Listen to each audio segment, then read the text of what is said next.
Cara, vamos lá. Sou Gabriel Amaral, sou jornalista, sou tricolor e aposto que você tá muito puto com o Mano Menezes porque ele não escala o Lavega. Ou você talvez já concorde comigo, viu meu pós-jogo ontem, lá no Jornal Catel 1902, aqui no Raiz Tricolor a gente passa também o nosso pós-jogo, né? E talvez já tenha entendido um pouco dos meus argumentos. Mas eu vou falar um pouco aqui com você sobre isso. Começar falando sobre isso e terminar falando sobre isso também. Sobre essa questão das possibilidades que se tem em relação a Joaquim Lavega e por que ele não joga até agora.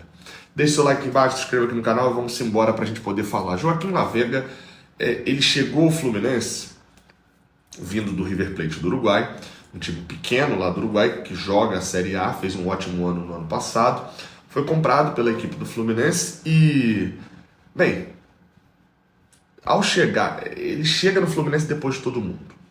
Explico. Ele jogou o o Sul-Americano Sub-20, lá vem, tem 20 anos agora, jogou pela equipe uruguaia. E jogando esse Sul-Americano Sub-20, a última partida que ele disputou por lá, no Sul-Americano Sub-20, foi no dia 16 de fevereiro. Ele não se apresentou aqui, ele se apresentou lá no dia 20. Se apresentou no início do ano, passou aqui pelo Fluminense só para assinar contrato e tal, e no dia 25 de janeiro jogou a primeira partida lá contra o Chile.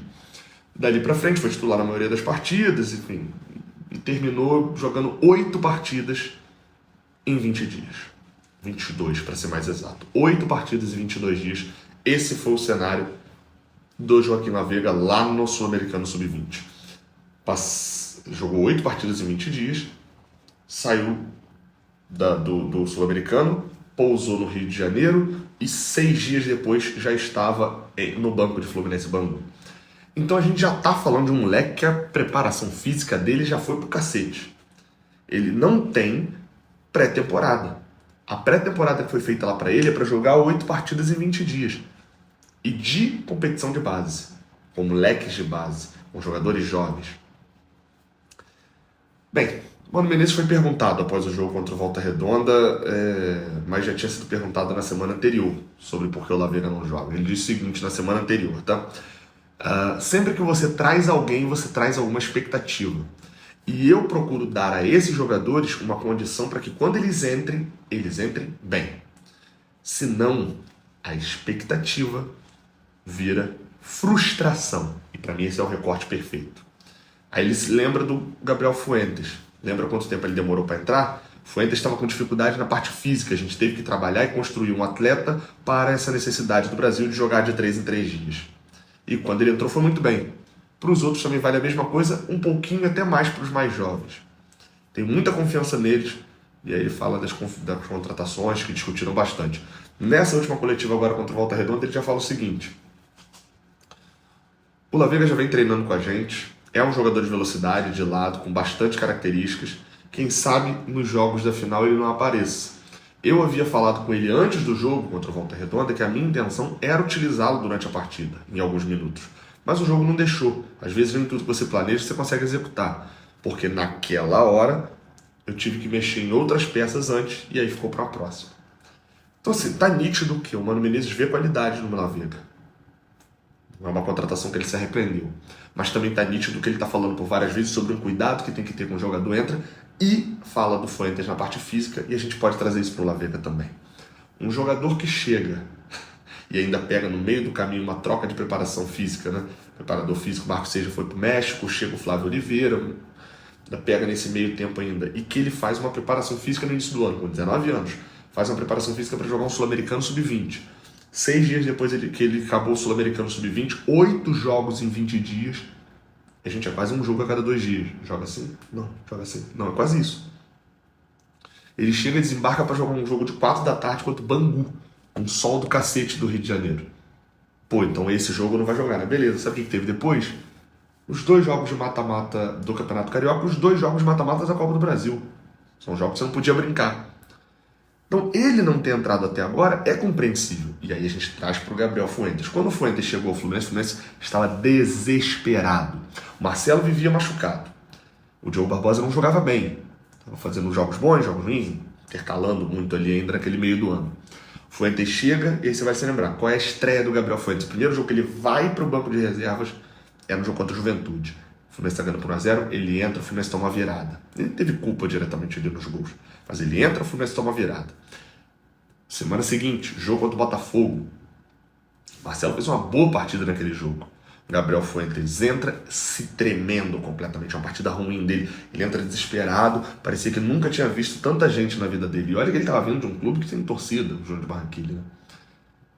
A gente sabe que, obviamente, a derrota não tem culpa nenhuma dele, tá tudo na conta do Felipe Melo. Só que ainda assim, não é nenhum absurdo de falar que ele entrou muito mal. E aí, o que o Mano Menezes faz? Do dia, acho que 21 de setembro, que acontece esse jogo contra o Botafogo, até o dia 1º de dezembro, ele joga 8 minutos. Meu amigo, só tem Diogo Barbosa, vai com o Diogo Barbosa. E a gente escapou boa parte com o Diogo Barbosa. Pese nossas críticas, a partida dele no Beira-Rio é uma que, assim, é manual do jogador ruim, assim, num nível bizarro. Ué, mas, pô, se tava sendo rebaixado, não era pra botar o Fuentes? Ia ajudar? Ou ia mais atrapalhar de você perder um ativo do clube? O Fuentes, se você pega pós-Botafogo, ele tá sendo massacrado. Esse moleque que a gente pagou um dinheirão não vale de nada, enganação colombiana, não sei o quê. E o La Vega, cara, ele tá a 10 minutinhos de jogo, algum erro de drible de passar por isso. A expectativa no garoto é alta. E aí a gente traz, isso eu já expliquei porque ele não jogou até agora. Falta de preparação física, falta de pré-temporada e chega já pegando jogos decisivos. Aí você pode virar e falar assim, tá bom, Gabriel, show. Mas o jogo contra o Volta Redonda não tinha isso, tava 4-0 o placar. Por que eu não vi o La Vega em campo? E aí, assim, eu não vou garantir que eu tenha a resposta. Quem tem a resposta é o Mano Menezes, mas eu posso olhar as entrevistas do Mano Menezes, olhar o que ele está falando, olhar o que ele faz no campo e tentar entender. Entender não é concordar. Nesse caso até é porque eu concordo, mas entender não é concordar. E aí, olhando para poder tentar entender, o que eu vejo que o Mano Menezes tem feito?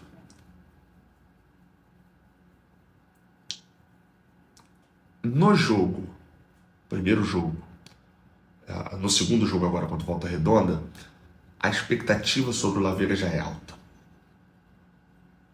O La Vega pode estrear no jogo contra a Cabo Friense, lá no Alair Correia. A expectativa sobre a estreia vai ser alta.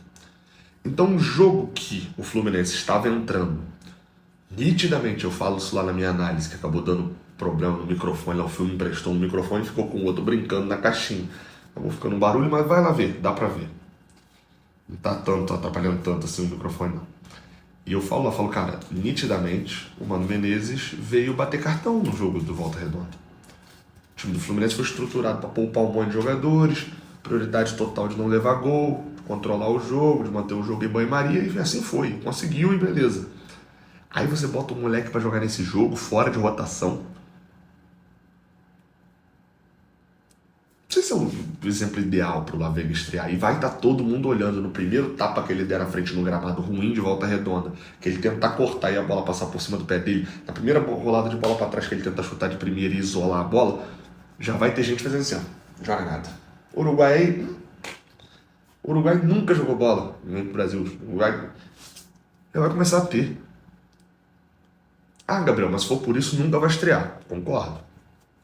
Eu concordo, mas será que não é melhor dar uma preparação um pouco mais robusta pro cara, ao invés de simplesmente largar num campo, um pasto de Volta Redonda, num jogo que o time todo tá agindo de uma maneira meio diferente e achar que isso vai ser... E porque tem outra. Gente, o La Vega não vai entrar nas finais contra o Flamengo. O La Vega conta pela esquerda. O La Vega vai acompanhar com 19 anos. Até jogou bastante lá pelo River, mas assim, ainda assim, um número de jogos em um ritmo muito menor do que se joga no Brasil. É ele que vai marcar o Wesley? Então o que você ia fazer? Ia dar, sei lá, um tempo para ele aqui em Volta Redonda e vai dar minutos depois, daqui a um mês, quando começar o Campeonato Brasileiro? Então assim, pro jogo contra o Volta Redonda, tinha... aí você vai falar, Gabriel, você tá falando isso tudo, mas ele botou o Paulo Baia. Gente, o Paulo Baia é um jogador emprestado. Eu não vou nem falar aqui sobre o Paulo Baia como jogador, porque eu concordo com o que o Fio falou. O Paulo Baia é o jogador de lado de campo que mais se aproxima do Serna, na questão tanto da maluquice com a bola no pé, quanto também na questão física, de talvez acompanhar um lateral, de poder entregar fisicamente ali. Mas é ruim, até agora assim, não vi um nível suficiente para se manter no Fluminense, não. Só que dito isso, o Paulo Baia tem 6 meses para provar o futebol dele, porque ele tem emprestado. Até chegou um comentário falando assim, pô, Gabriel, mas A gente é o único clube no mundo que bota na vitrine jogador emprestado e o jogador que é nosso a gente não bota na vitrine. Gente, a gente não é a loja não, gente. Apesar da gente ser um clube vendedor, a gente não pode ser encarado como vitrine, não. A gente tá botando jogador pra jogar em campo, fazer gol pra gente ser campeão. Não só pensando em vender. E aí, numa dessa, até mesmo pra valorizar, o Paulo Baier, meu amigo, você bota em 10 jogos, foi mal pra cacete, some com o cara, nunca mais usa, o cara tá emprestado, mesmo e dane-se. Agora, o jogador nosso, você não pode agir assim. Não pode fazer isso com o Lavega. Vai fazer isso com o Lavega, foi o quê? 4 anos de contrato, o cara faz o que depois? Você tem que fazer com calma, tem que entender os processos ali. E eu sei que é muito ruim, porque no final das contas a gente só quer ver, né, cara? Eu tinha videogame, jogava ali, tipo, Master League, carreira, que eu gerenciava o time. Acabou um período de contratação que eu contratei 10 jogadores, meu amigo, nos próximos 2 jogos, esses 10 jogadores vão jogar. Eu quero ver as novidades em campo. Óbvio que eu era assim também. Você acha que eu não sou assim? Você acha que eu não quero ver o Lavega em campo? Claro que quero, pô.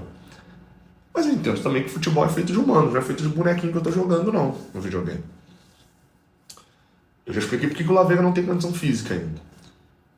Eu já expliquei porque que eu acho que ele preferiu a entrada do Paulo Baier. Me assusta um pouco se for sempre a primeira opção dele. Agora, tem uma questão que é sobre o Riquelme, que essa acho que ficou meio que em suspenso, que é por que o Riquelme não tem jogado? O caso do Riquelme é parecido com o do Lavega, mas acho que mostra o caminho que o Lavega não trilhou. Se o Lavega tivesse chegado aqui no início do ano, provavelmente ele estaria naquele time de moleques que estreou no Carioca. Só que não, ele estava no Sul-Americano Sub-20, show. O Riquelme não estava. E aí o Riquelme, quando o Mano Menezes chega, entre aspas, né, porque ele já estava lá, mas quando ele chega, o Riquelme é o cara de um time muito frágil. Ele, o Wallace Davi e Isaac receberam a chance de começar o Campeonato Carioca. Ele se destacou. Aí o Mano Menezes fala o quê? Ó, tu se destacou, vem pro meu banco aqui. E o Isaac, que ainda não se... Tá jogando até bem, mas não tá conseguindo se destacar ali pelo meio, vai ser titular aqui no meu time. O Isaac não rende, pum, some, não tá nem sendo relacionado. Por quê? Porque tá voltando pra base, porque tem 17 para 18, fez 18 anos agora. E isso não é a idade de ficar pulando base se não render de cara no profissional. Ah, Gabriel, mas o Palmeiras, o Endrick, pode jogar com 17 anos. O Endrick pega uma bola, tá 3-0, Botafogo, bota debaixo do braço, vira pra 4-3. O Riquelme Felipe ameaçou fazer, não nesse nível, mas o que acontece? Ficou no time profissional, entra no segundo tempo do jogo contra o Botafogo, só ele joga. Aí o Mano Menezes olha assim e fala, não, mas não tem físico ainda não. Entra no outro jogo seguinte, contra o Boa Vista, lançamentaço. Aí o Mano Menezes olha, né, deve coçar a cabeça e fala assim, meu amigo, esse moleque tá jogando muito bem contra defensores cansados. Mas só ele tá jogando muito bem. Pô, mete o moleque titular. John Arias pelo meio, Riquelme na ponta e vamos ver, não rende. As 2 partidas de Riquelme Felipe como titular são partidas normais. Partidas que depois, por exemplo, quando ele colocou o Serna e o Canóbio, ou colocou o Arias na ponta e colocou o Lima por dentro, o time ficou mais físico. Óbvio que o Riquelme tem muita classe, muita categoria, muita qualidade, mas criou mais e se defendeu melhor. Por quê? O Mano Menezes olhou e falou, você já provou teu valor, eu já te coloquei titular. O Mano Menezes já deu chance pro Riquelme. Só que o cenário agora é de vá conseguir força física.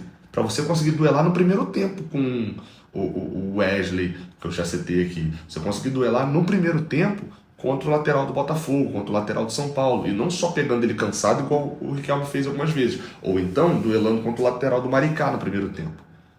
Quando os times mais fortes, ele não conseguiu render tanto.